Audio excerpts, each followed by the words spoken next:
बहुत पुराने समय की बात है। मुंशीपुर नाम का एक गांव था। उस गांव से जुड़ा एक घना जंगल था जिसमें गोपी नाम का तांत्रिक रहता था।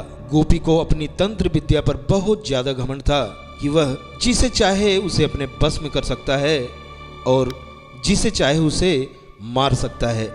सभी गांव वालों को यह बात पता चल गई कि गोपी तांत्रिक अपनी तंत्र विद्या का इस्तेमाल करके गांव के युवकों को एक एक करके अपने बस में कर रहा है और कुछ समय बाद ही उन्हें मार देता है।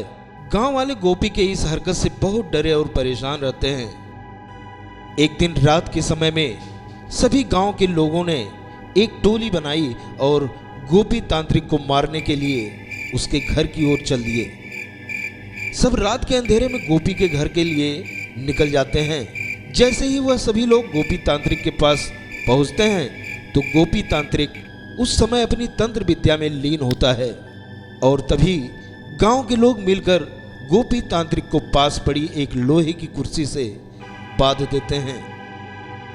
तांत्रिक ने हमें बहुत परेशान किया है, इसे जिंदा नहीं छोड़ना है। तुम सही कह रहे हो भाई, उसने हमारे लड़के को तंत्र विद्या से कैद कर उन्हें मार डाला। इसे भी जीने का कोई हक नहीं। सभी गांव वाले गोपी तांत्रिक को उसी कुर्सी पर जिंदा जला देते हैं। गोपी तांत्रिक वहां उसी कुर्सी पर तड़प तड़प के मर जाता है। गांव वाले सोचते हैं कि अब उन्हें इस तांत्रिक से हमेशा के लिए छुटकारा मिल गया। चलो भाई, इसके मरने से हमारे गांव पर जो संकट था वो टल जाएगा। हाँ चलो, अब सब अपने अपने घर चलो। गोपी तांत्रिक के मरने के 4-5 साल तो बहुत अच्छे से निकल जाते हैं और गांव में भी सुख शांति का माहौल रहता है। सब यही सोचते हैं कि अब उन्हें डरने की कोई जरूरत नहीं। कुछ समय बाद 4 लड़के गांव में आते हैं और वह सोचते हैं कि क्यों ना आज रात जंगल में बिताई जाए। लड़के घूमते घूमते गोपी तांत्रिक के घर पहुंच जाते हैं। वहां वो लोग देखते हैं कि मकड़ी के जाले लगे हुए हैं।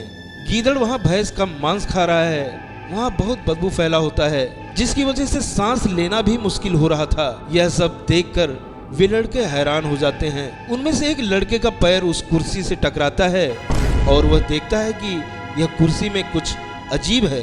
बिना कुछ सोचे समझे वह लड़का उस कुर्सी पर बैठ जाता है और उस लड़के में उस तांत्रिक की आत्मा आ जाती है। आत्मा के आते ही लड़का जोर जोर से चिल्लाने लगता है। अब होगा मेरा इंतकाम पूरा। अब मैं इस पूरे गांव को जलाकर राख में मिला दूंगा। जिस तरह उन सब ने मुझे मारा था उसी तरह मैं भी सबको मार दूंगा। वहां खड़े बाकी के 3 लड़के इस दृश्य को देखते हैं और वापस गांव की ओर भागते हैं और गांव के सरपंच को यह सारी बात बताते हैं। सरपंच गुस्से में उन लड़कों की पिटाई कर देता है। मूर्ख लड़के, तुम्हें किसने बोला था उस जंगल में जाने के लिए और उस कुर्सी पर जाकर बैठने को? सभी लड़के सरपंच से माफी मांगते हैं और अपने दोस्त को बचाने की तरकीब पूछते हैं। ध्यान से मेरी बात सुनो। अगर वह लड़का उस कुर्सी पर से उठ जाए और उस कुर्सी में तुम लोग किसी तरह से आग लगा दो तो शायद तुम्हारा दोस्त उस गोपी तांत्रिक की आत्मा के चंगुल से बाहर आ जाए। इधर सरपंच उस लड़के को बचाने का तरीका बता ही रहा था कि उतनी ही देर में वह लड़का गोपी तांत्रिक की कुर्सी के साथ उड़ता हुआ गांव में आ जाता है। तीनों लड़के तभी एक योजना बनाते हैं और उस व्यक्ति को ढूंढते हैं जिसने पहले गोपी तांत्रिक की कुर्सी में आग लगाई थी। तीनों लड़के उस आदमी से गुजारिश करते हैं कि वह कुछ समय के लिए गोपी तांत्रिक के आत्मा के सामने आ जाए। आप गोपी तांत्रिक के सामने आ जाइए जिससे उसके बदले लेने की इच्छा पूरी हो जाए। हम आपको यकीन दिलाते हैं कि आपको कुछ नहीं होगा।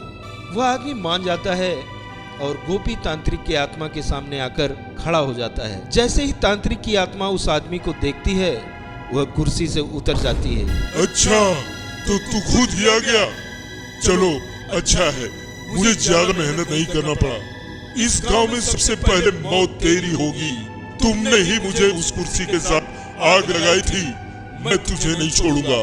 गोपी तांत्रिक की आत्मा कुर्सी से उतरते ही मौका मिलते ही तीनों लड़के उस कुर्सी पर मिट्टी का तेल डालते हैं और आग लगा देते हैं, जिससे उनके दोस्त की जान बच जाती है और गांव के लोगों को भी उस तांत्रिक की आत्मा से छुटकारा मिल जाता है।